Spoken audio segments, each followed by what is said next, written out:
In this video, we will learn how to organize our workflows so that we don't have a long and uncontrolled list. So as you begin to build lots and lots of workflows, you will see that you have a very long list and it's very hard to manage them or know where to find them.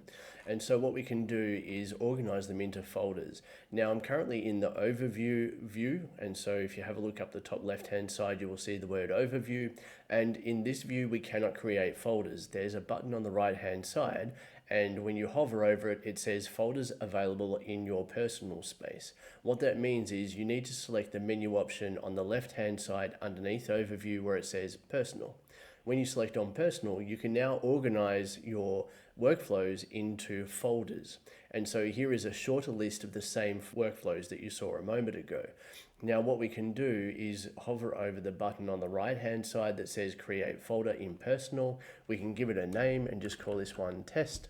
And we can hit the create button and it will now create that folder. Here it is up the top.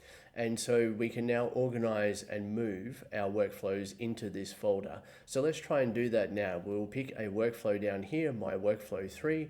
We can hover over the 3 dots on the right hand side of this workflow and we can use the menu option move, and then we can select the folder that we just created, which is test, and we're going to move that workflow into that folder.